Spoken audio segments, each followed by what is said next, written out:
Hi, everyone, and welcome to a new chapter of Buzzworthy Live and our first episode as TaleWind Digital. We're back from ASAE, and like a lot of you, we're still processing between hallway chats, booth conversations, and session takeaways. We've heard a lot, and we're here to unpack it.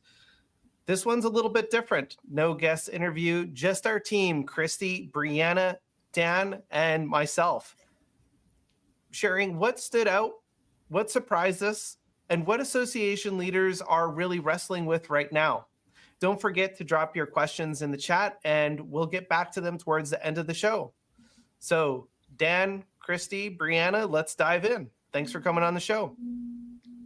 It's great to be here. Thanks for having us. You bet. So, let's get started. Let's dive into what really stuck out at ASAE and what was the sense of what people were really talking about, not just in terms of strategy, but in terms of what long-term value and impact? What was the conversation around those areas? Right. So the four of us went to the show. It was the 9th to 12th in Los Angeles. And the branding was like this Hollywood glamour, like stars and curtains and red carpets and all that. So it was really fun. The theme was imagine the possibilities. And part of that theme is that associations are navigating this new era of transition. And personally, what I really noticed is that people were coming really ready for a paradigm shift, like to really look at what they're offering and be serious about potentially making big changes to that. Yeah, I heard a lot of that as well. And some of the success stories I had heard from associations there were those associations who took a big leap, were feeling brave and embraced a lot of change and challenge. And I think that really came through, and a lot of people were taking inspiration from those stories.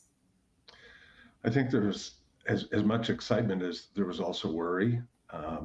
We're at this collision of both economic uncertainty right now with all the impacts of tariffs and all of the changes that are happening in the world right now, and this major technological change with AI driving changes in behavior. And that's creating member expectations to change. And so the association has to look at, how do I financially deliver on these new needs that members are demanding and wanting at a time when we've got all of this economic uncertainty. So it's going to be a challenge, but I think also we saw glimmers of hope as people were looking at, how do I create new non-dues revenue? And how do I create the sustainability so that I can make it through these evolutionary changes? Yeah, I'd really echo that. Through the conversations that I had, especially with CEOs, which particularly stood out, is that there just seemed to be this overwhelming sense of urgency, if you will. Perhaps that's the right word, where people were really motivated to make change. And conversations around change, and we often use in our space like disruption in a positive term. How can we create disruption? This year just felt like a little bit different. I think people were still in good spirits, but there was just like that sense of urgency that things are evolving.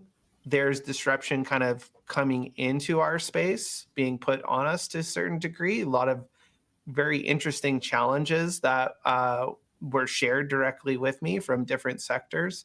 And there was just the sense of, we need to make changes in both the way that our business model works and what we're doing for members to stay relevant. So definitely some good conversations, but a sense of urgency. I would agree with that for sure. I think, what it reminded me a little bit of, Marcus, is the pandemic. And what happened during the pandemic is associations really rallied with and created a lot of content, and in order to keep members updated and as not just updated in general, but updated specifically to their industry or their profession. And I feel like that's an opportunity right now for associations. I think the members are looking for a trusted source to go, how do I navigate these changes too? Because it's not just affecting the association, it's affecting all of us. And so I think we have to kind of lean in. We did things as associations during the pandemic that we'd never done before. And we kind of, went back to the old way. Let's do the annual conference again.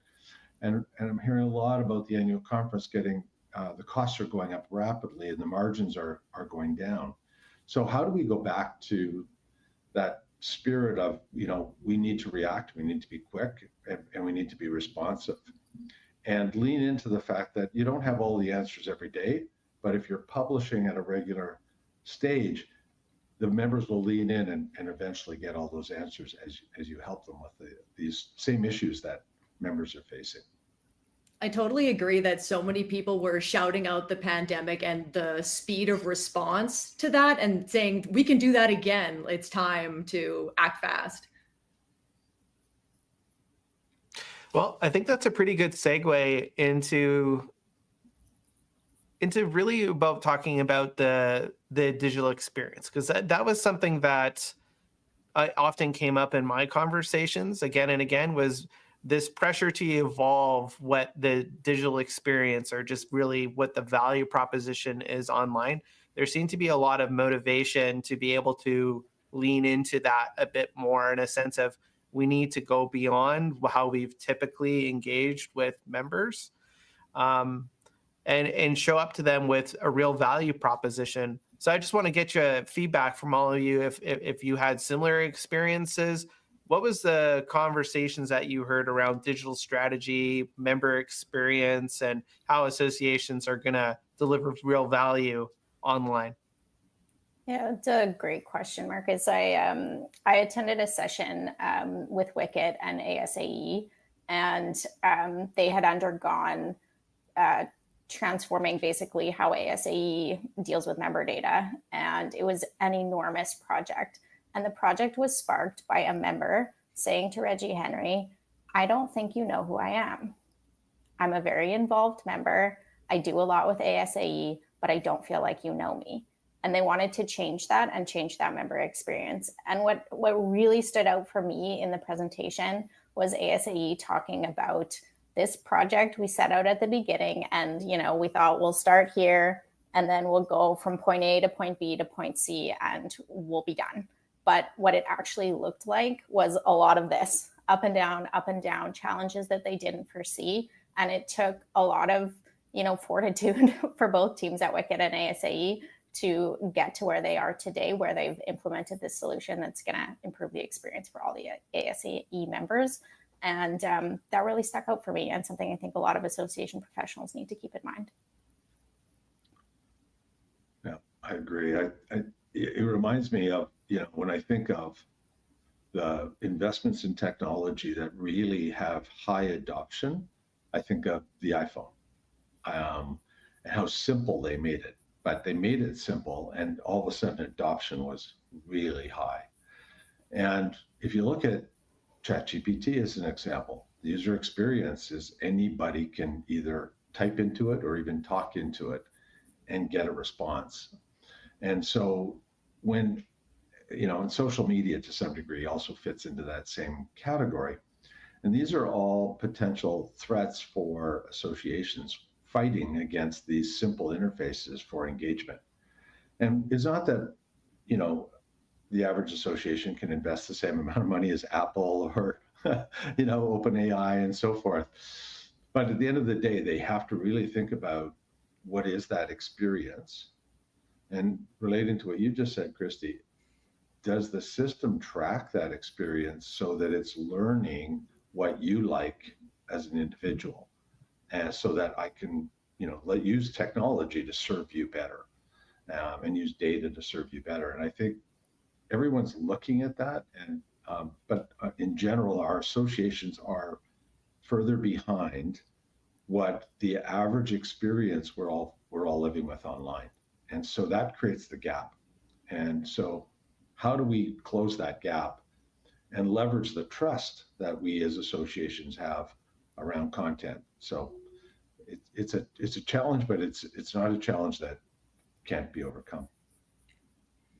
One of the things that I noticed coming up again and again and again is that one of the problems with retention is that members aren't accessing existing resources. And we all know that associations make some of the best stuff in terms of content, in terms of tools, in terms of resources. But members just aren't finding it because sometimes the online experience is very well categorized, but it's almost like a treasure hunt that you would have to know it's there in order to find it. So I was hearing a lot about de-siloing information, so a member could just search and content would be tagged, whether it's a video or an article or audio or a tool, so that they could actually get the benefits that they paid for.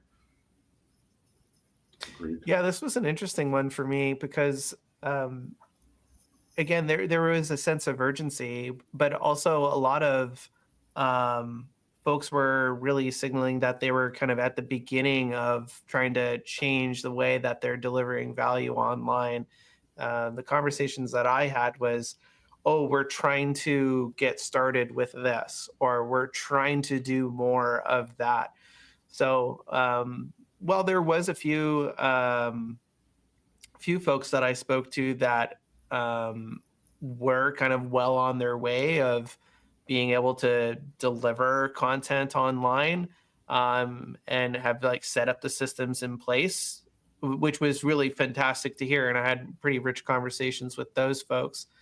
I would say overall, there was this sense of, well, we're getting our toes in the water. We want to become more sophisticated in terms of what value proposition that we're bringing. And, data is a big part of that. We've talked about that many times on this show over the months where really the best strategies for providing value online are ones that are involve a process where you're measuring what's going well, what needs to be improved, possibly what needs to be cut. It's not a process where you're pontificating what's going to be the strategy and like the Mike Tyson quote, everyone has a plan until you get punched in the face. You have to evolve these things over time to be able to double down on what's really responding and connecting and landing with members and what is that you thought would work well, which potentially is not meeting the expectations of them.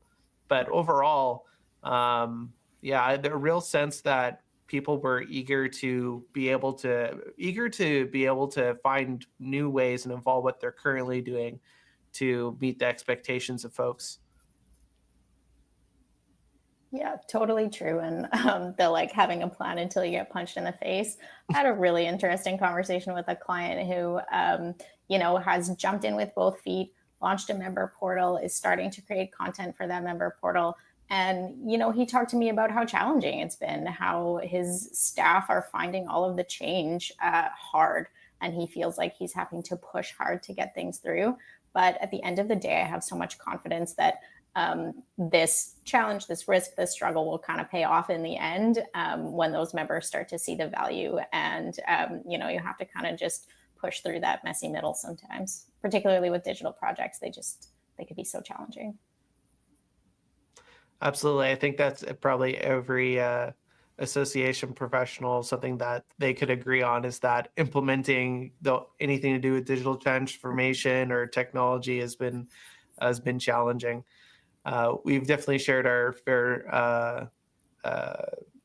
fair shake of stories of things going well and things being challenging on this show. But perhaps this segues into what we should chat about next. We've kind of touched on it already, and that's really content, which just seems to be very imperative in terms of being able to deliver value online and meeting people's expectations. There's a lot of pressure on associations to be able to consistently deliver something of value online, and content ends up being that source that associations seem to be really struggling with in terms of what's the strategy? How do we do this? We're swamped already. Like, how can we possibly tack this on to what we've been doing already?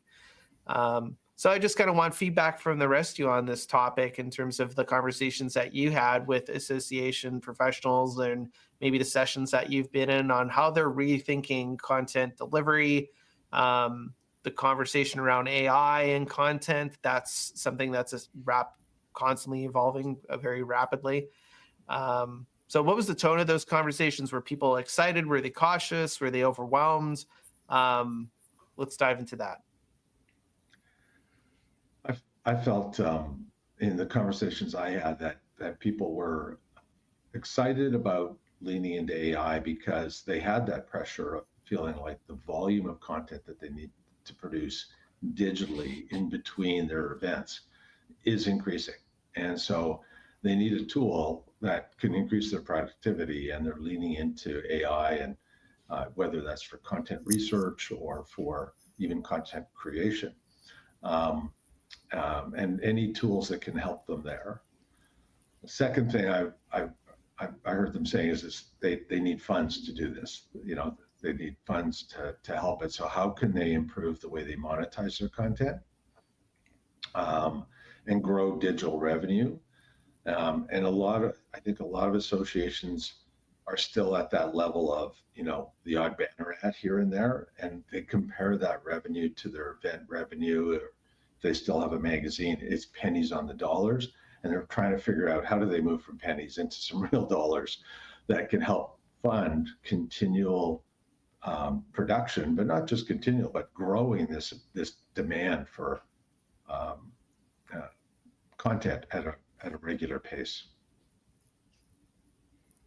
I was at a session that said only 11% of associations are in the implementation phase for AI. And I felt like the content at the show really reflected that. It was very exploration based. Like, here are many tools you can try, or here's a framework to think about the ethics and the governance when using AI. So yeah, cautious optimism was the vibe for me. And the way people were starting to use AI for content was mostly about small things like LinkedIn posts, descriptions, content repurposing, like ways to just get their feet wet before they move into a real big time implementation. Yeah, agree with the insights on AI there and kind of where most associations are at. One thing that I heard that really I loved, that stood out to me and that I hadn't quite heard before, was from the Customer Experience Association. And they did a show quite like this one. And they were so clear on their positioning, what it was and what it wasn't. And I think a trap that we fall into with content sometimes is trying to make it everything for everyone. And they said, this is not a webinar. If you want to have a slide deck and you want to do an hour-long presentation, we have that format and you can absolutely do that. But if you want to be a sponsor on our live program, the talk show style program, it's going to be more educational in format. It's going to be a discussion. There's not going to be slide decks, and you can pick what's the right fit for you. But they weren't trying to be everything at the same time. And I think that was really refreshing to hear and a really important takeaway. Yeah, we are creatures of habit. We want predictability, right? Mm-hmm. I want to know in the first 10 seconds, yeah, I know how long I'm going to be here, and I know what the show is going to be about, and I know the format. Absolutely. So it wouldn't be a ASAE event or an annual meeting without conversations around connection, community, identity, and belonging. I'm curious about what were the things that you heard from ASAE. What stood out to you all regarding this? Is there a trend where associations are moving towards a strategy of being able to improve these key areas? What was the sense about how associations are meaningfully going to deliver in these areas? For me, this was one of the strongest themes that I was hearing continually emerging at the show, is associations just trying to be very intentional about community building as a means of creating stickiness with members. And I went to this one session by Novi AMS, and they shared this stat that said that members who hold a committee position are 14% more likely to renew. And then it's a 15% increase in renewals per committee term. So for me, my takeaway with that is when people participate and they have kind of an ownership over what's happening, they feel invested in that community. And for me, for content, that reminds me that members love to participate in the creation of content and event programming and member benefits. And that really like cultivates a sense of ownership and community for them. And yeah, just when something is like our thing, it's so much more powerful than it being their thing that I like and enjoy. I completely agree with that, Bree, in that, you know, I'm a longtime member of the Entrepreneurs Organization. We call that 2 feet in member, right? Get somebody on a board, get someone on a committee at the chapter level or the international level or regional level, get them involved in content and watch that engagement level go up, because it feels like a 2-way conversation instead of a 1-way conversation. And so I think as we struggle, kind of what Kristy, what you shared earlier, which is as associations struggle with personalization, which is also needed, how do they also create groups? And it's really segmentation. How do I segment the memberships into groups that will attract the right tribe, if you will, to each of those groups and create that stickiness, and where the association is seen as the glue that holds it all together. Yeah, that's a great point. And I think another thing to keep in mind is that people are really looking for help and support and a trusted resource right now, because there is so much change. Everything that the associations are experiencing, their membership is experiencing too. AI is changing their jobs. You know, the political world is changing their jobs, or changing, you know, how they feel about the next 2, 3, 4, 5 years in their career. And everyone's looking for a trusted place to not just learn, but also to connect with other people who are facing the same challenges. Yeah. I think a good place to go from here is really talking about workforce development based off of what Kristy said. What were the conversations that you heard? I felt like that was actually a very relevant conversation.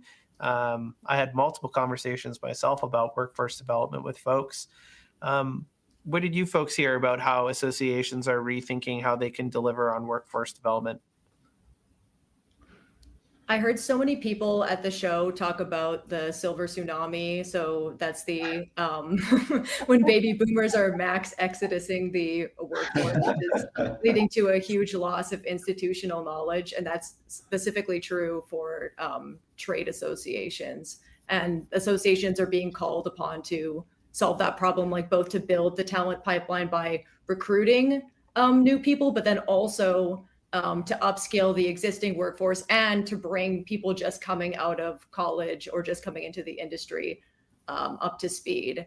And made me think about, I used to volunteer at a local cable station, and everyone knew how to work like the microwave truck and the live feeds. But there was this one old guy, and like whenever something went wrong, and nobody knew what to do, he always knew what to do. Like he always like had that cable or like that tool, and he was the guy. Everyone was like, that's the guy. And like what I'm hearing is that organizations are losing like that guy, and no one is stepping up to replace it. Sorry, Dan, you're that guy for us.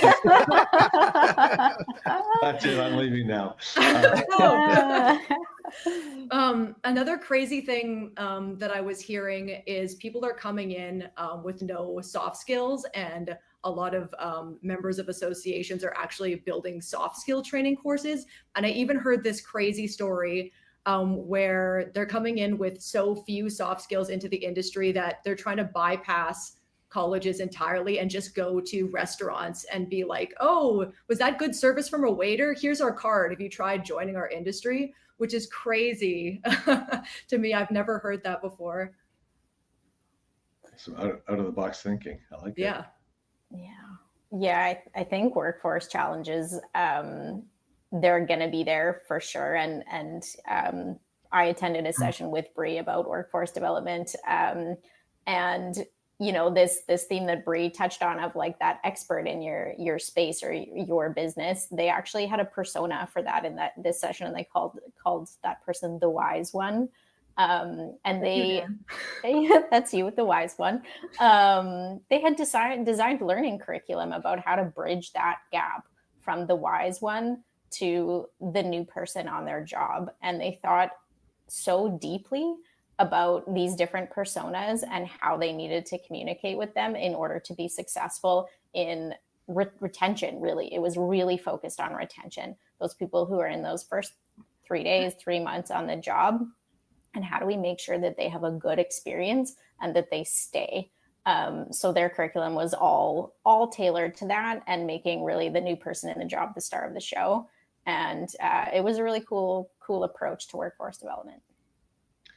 One of the things, I spoke with 2 of our clients who had rolled out workforce development initiatives in the last kind of 12 months. One of them just like literally this last month. And just how excited they were because they were seeing measurable impact, being that it was a digital rollout, and coming back to what you said, Marcus, earlier about measuring the impact, as well as involving committees and involving members in the process, and having them right in the content itself, was really just, you could just see it in their eyes how excited they were that their members were resonating, and also seeing that their association was taking a leadership position on not only making sure that existing members were skilled, whether they be soft skills, as you mentioned, or hard skills, but we're reaching out to those pockets in the marketplace where when the silver tsunami hits, there's going to be a replenishment opportunity, and making younger people and people not in the industry or profession aware of the impact of their industry, the impact of their careers, and the opportunities available.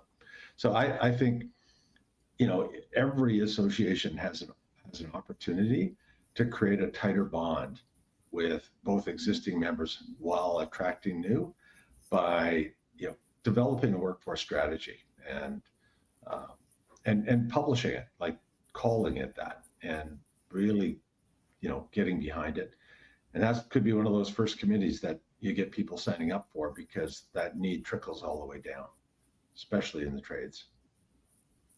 Yeah, I couldn't agree more. I mean, this really was another area where, it felt like a sense of urgency. The problem really being is that there's this sense of, hey, we're kind of almost running out of time. We need to be able to change the direction of things in terms of the gap in the workforce. So being able to do that in a way that scales and could reach the masses and kind of meet these young people where they are, and to deliver a message about what's exciting in these different industries is very important, right? Is that associations are needing to find ways to kind of meet people where they are and speak their language, if you will, so we can fill those gaps in the workforce, as well as being an excellent tool for associations to be able to find new people that they can recruit and fulfill their mission in terms of helping them in the industries that they serve. Great. So let's switch gears over to the association business model that I mentioned earlier. I want to kind of get your feedback on this from conversations and in sessions. What was the sense about where associations are moving towards to be able to improve their business model?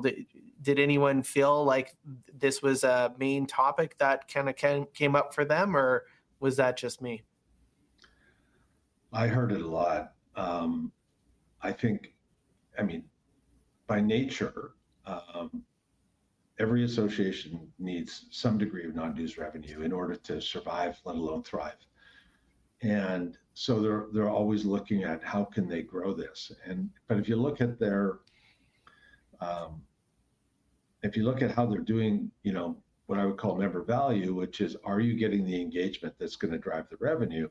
Some of those older solutions like magazines and their annual conferences are feeling some pressure, and so they're feeling the need to find something that will improve the business model and not be so reliant on the annual conference as their major funding opportunity. So definitely, it was a topic of conversation a lot at our booth. Yeah, definitely. And finding a way to connect that member value to sponsor value, I think, is top of mind for a lot of associations. And anytime I was engaging in a conversation around the booth about content and content strategy, it often kind of segued into a conversation about monetization. And I think if you're doing the content well, that monetization conversation becomes a lot easier because you've attracted members and the members are engaging with what you're doing. I totally agree that I feel like I've been seeing more confidence in ever before in what the value of an association's content marketing opportunity is, like the value of access to their membership. I think we've spent a lot of time now watching influencers on their bed, like make 10K, like be like, look at this lipstick. And people are finally getting comfortable with like, this is what my audience is worth. And this is what a content marketing opportunity with our organization is worth. Yeah, and I think, there's many associations were kind of comfortable with retention, and we're focusing more on recruitment over the years.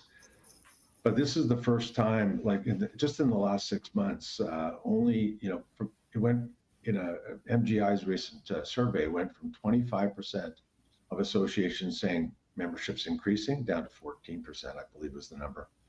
And so, think about what we were just talking about with workforce development. We find organizations creating wonderful content, beautiful videos, deep stories, right? When we're marketing to get people into our events, we're using modern media, which is kind of like your example with the lipstick, right? But then they become a member and we give them a newsletter and text, in a quarterly magazine.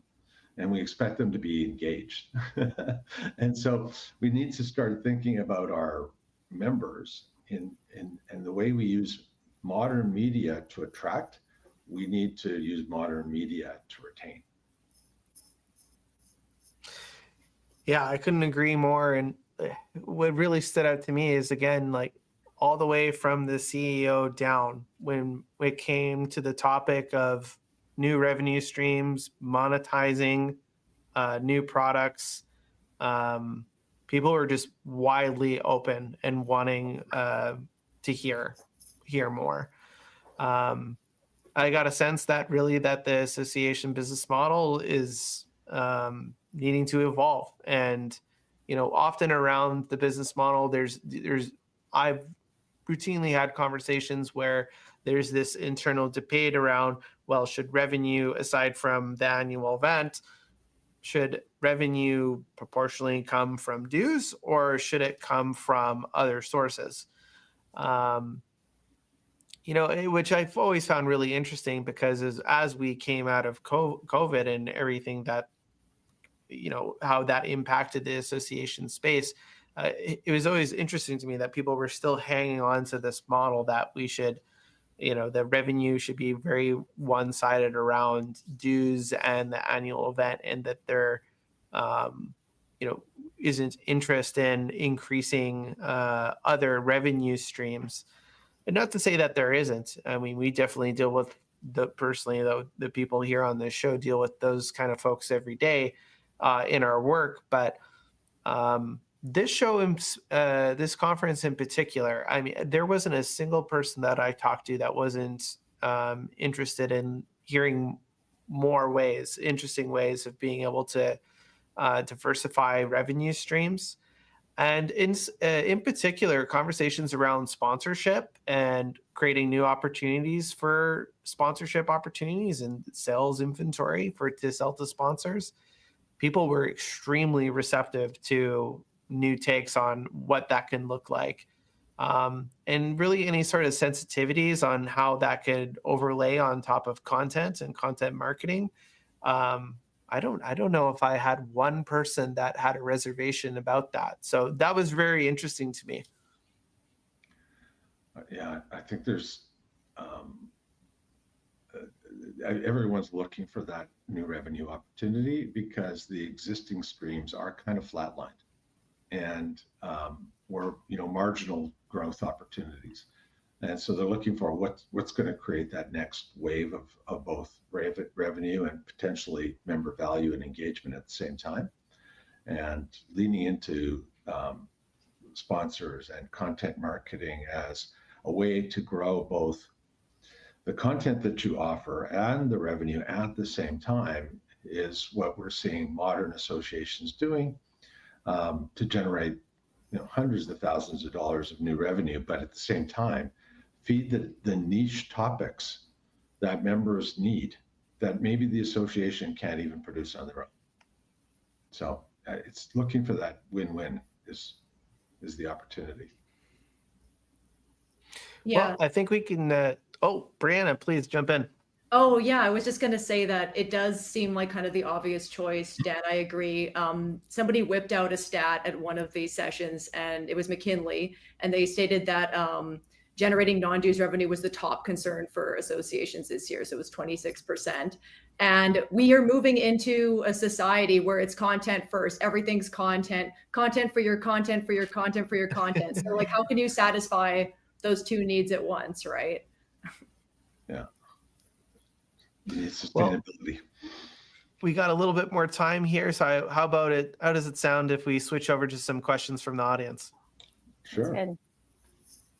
Okay, so this is a great one. So we got a viewer that just asked, given that content is king and this is coming this is coming in a digital age, how does an association develop that content without an educational design expert on staff? Who wants to take that one? Well, Breanna, this is made for you. Come on. So the question was, how do you design educational content without an educational lead on staff? Correct. I interpret it as, how can association develop regular content without an educational design expert on staff? Oh, I actually feel like it's not as difficult as it's made out to be.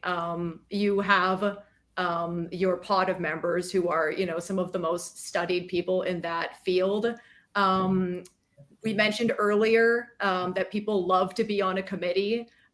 So like creating some kind of committee of like a long time and like learned members to help contribute to that. Like they're going to be on the pulse of what people really need to know. And then of course, like we mentioned before, reaching out to the sponsors in your organization, because usually they're on kind of the bleeding edge of what's going on. They're pushing the innovation.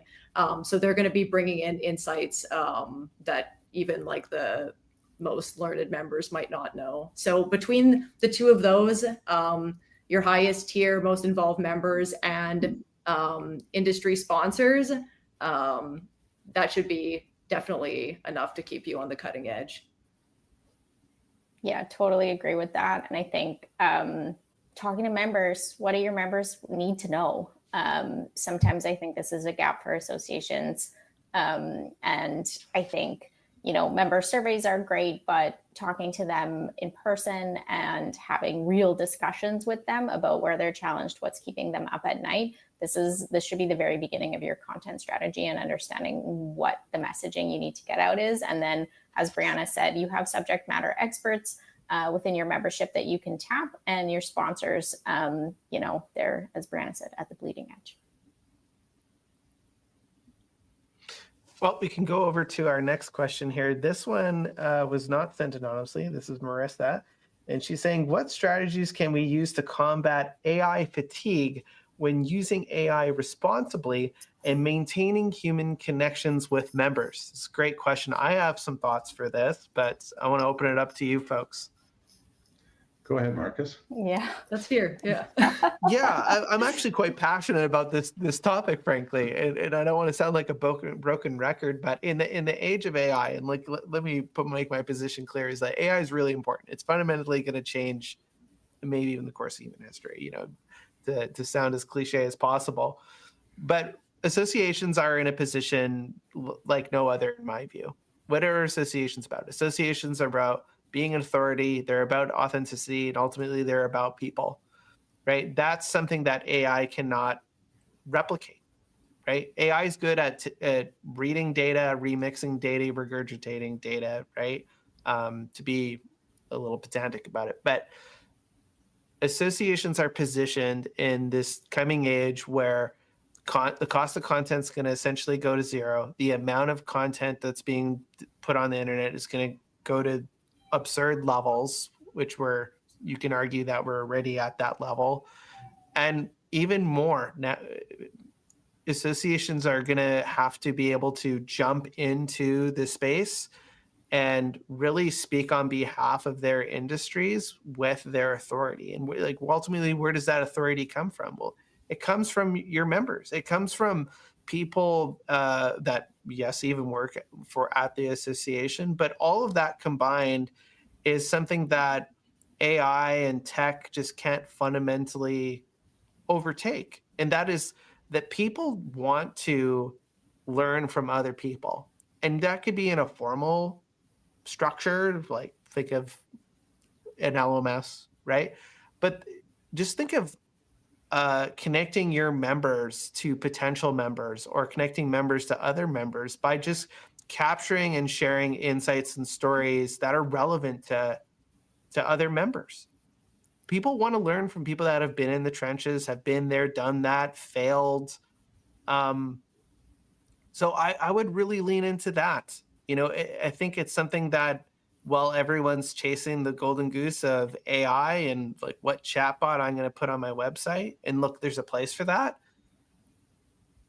Associations can position themselves as a real premium by sourcing their members as part of the value proposition. And it's really up to associations to just put a plan in place to capture that.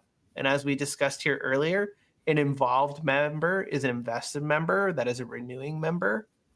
What are those members that we can capture stories on, or even real lessons, maybe even formal education? But if you're not participating in that conversation and kind of standing up for what's real and important in your space, then someone else likely will. Yeah, Marcus, I always agree with your hot AI takes. I really think like my personal rule of thumb is that if you're going to be providing value as an association, that to make sure there's a real human perspective at the core of every single thing you're offering, at the core of all of your content. And AI is really a tool for execution. Like you shouldn't be asking AI like what the nugget is, or like asking AI what to tell people. Like you should come with a perspective, whether it's your perspective as an organization or another member's perspective or a committee or whatever. And then just use AI to help like duplicate and distribute and repurpose that content more than it should be like, I don't know, AI, like make a content for me. Then I feel like you're really you're really diluting like what the true value of an association is, which is human perspective. This reminds me a little of the conversation we had just a couple of questions ago when I mentioned that we're still using kind of old formats though, and we need to think about not just the content and and leveraging the trust like you both have said, which I completely agree with.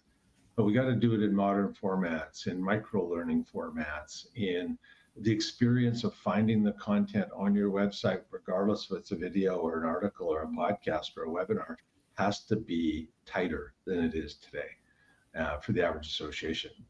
And the poor member shouldn't have to know, oh, it's a video, I have to go to YouTube and search and find. And so when there's an abundance of content, they're going to take the simplest path. And so you got to make yourself at least equal to the simplest path, and then have that human element, like you just shared, Breanna, as the core of your content. And then I agree with what you said, Marcus. So it's a huge opportunity to leverage the trust of your brand as this volume of noise just grows and grows and grows.